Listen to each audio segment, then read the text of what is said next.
All right, let's move on. Big event happening tonight at the Civic Center. Hockey is officially back in the border city. The Lloydminster Bobcats, they are hitting the ice tonight. Yeah, an exciting time for them. It's been over 6 months for the team that actually played a competitive game.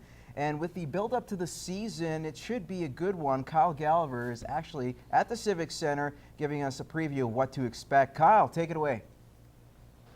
Thanks, Moses. The Bobcats do open up the season with a pair of games against the Bonneville Pontiacs, including tonight at the Civic Center. I'm joined now by Bobcats head coach and general manager Gary Van Herway. Gary, last year the Bobcats didn't get a win in September. Kind of how key is it to open up fast today? I think it's tremendously important, confidence-wise, development-wise. I mean, we need to show the community the type of team we have and the commitment we've made towards being a lot better team earlier in the year. And I mean, every win right from game one on is going to be very, very important. And our veterans, returning veterans, went home, you know, March 1st last year, and they're determined they're not going home on March 1st this year. And it all starts tonight. Like, we got to get off on the right track and get off in a hurry and put some games together. I mean, Bonneville's a tough opponent of ours, and it's going to be a battle, but playing at home tonight certainly gives us an opportunity to showcase ourselves. You guys are going to have a very young team going. You have a dozen rookies on the roster. Kind of what's the message to the young guys heading into the season? Control your emotions.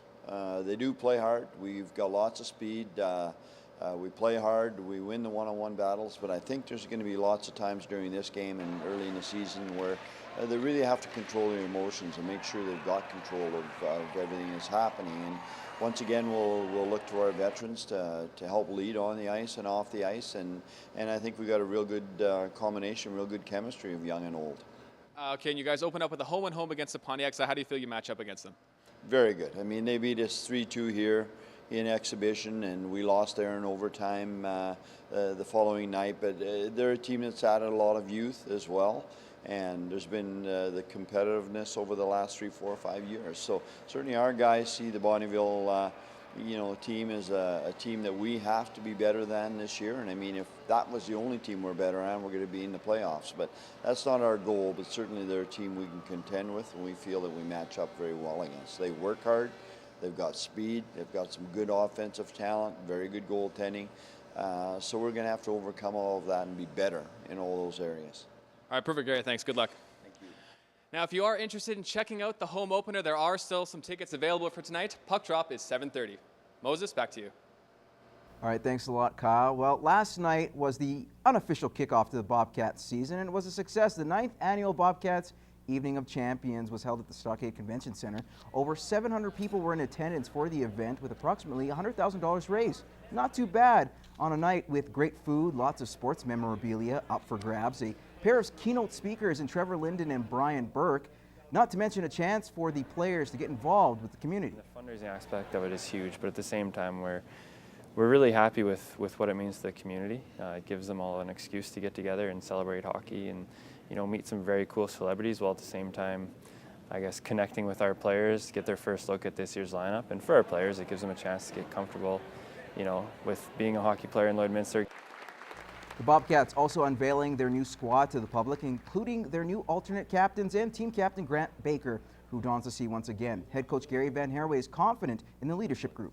Important to get the right guy, and Grant has certainly shown that and that he deserves to wear the C, but it was even more important to make sure we got the right supporting cast with him, and being able to have Linden Springer and Nolan Uremchuk and our new guy Tyler Kuntz from Spruce Grove. They've shown right from the time I've met them this summer and through our little hockey schools and commitments that we've had on the ice that they're great leaders. It's going to be a lot different. I mean, the approach for the season's completely changed, and I mean, the attitude and everything, so I'm really excited to have it and take it on again. The Lloyd Comp Barons will look to regroup after dropping their season opener last week to the St. Paul Lions. As Matt Schumont tells us, after spotting the Lions a 21-point lead, the message for week 2 is simple.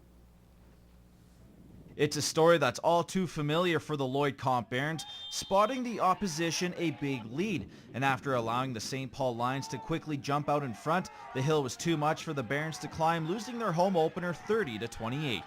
We can't spot teams' leads anymore, especially 3 majors. It's too tough to come back from, and no matter who we're playing, it's going to be tough for us to jump over that hurdle week after week after week. However, it wasn't all bad news. The purple and gold were able to come back and make a game of it, just coming up short on a 2-point convert. The team says if it wasn't for early mistakes, they're confident the game could have went the other way. When we looked at it, we gave 5 points away. We had the field goal blocked, which is 3, the PAT blocked, and then it forced us to have to go for 2 instead of just taking 1. That's a 5-point swing right there. If we convert all that stuff and look after those little things, then we could have won that football game. We played so good in the second half, mostly in the second half. We played really good, and I'm really impressed with it. And I think if we can play like that for an entire game, we'll definitely be a hard team to beat. The Barons will look to get their first win of the season tonight as they host the Wainwright Commandos, who also enter week 2 winless. And although the Barons may be coming in as the favorites, they're not taking anything for granted. We train just like we've been training all summer.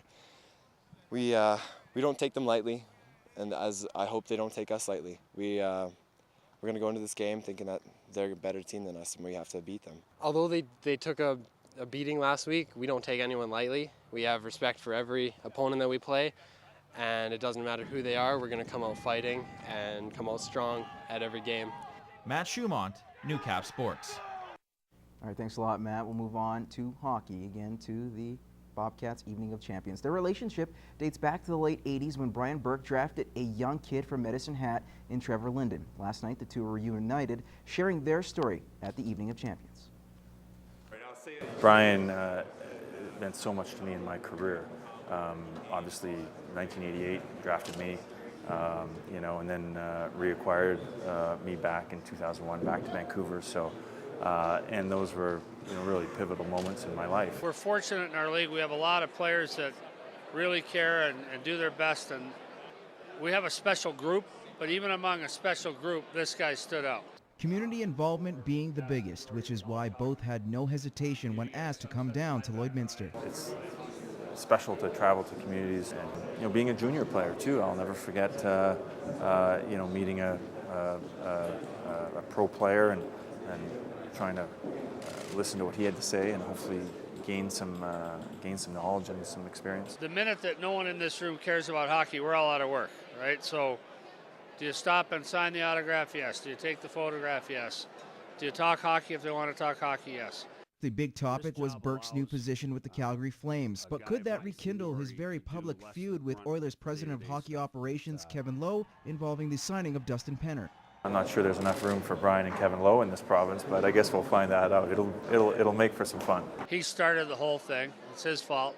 But we mended that fence a couple years ago. So I think it'd be really good for the Battle of Alberta to get ignited again. But I don't think it's going to come between me and Kevin.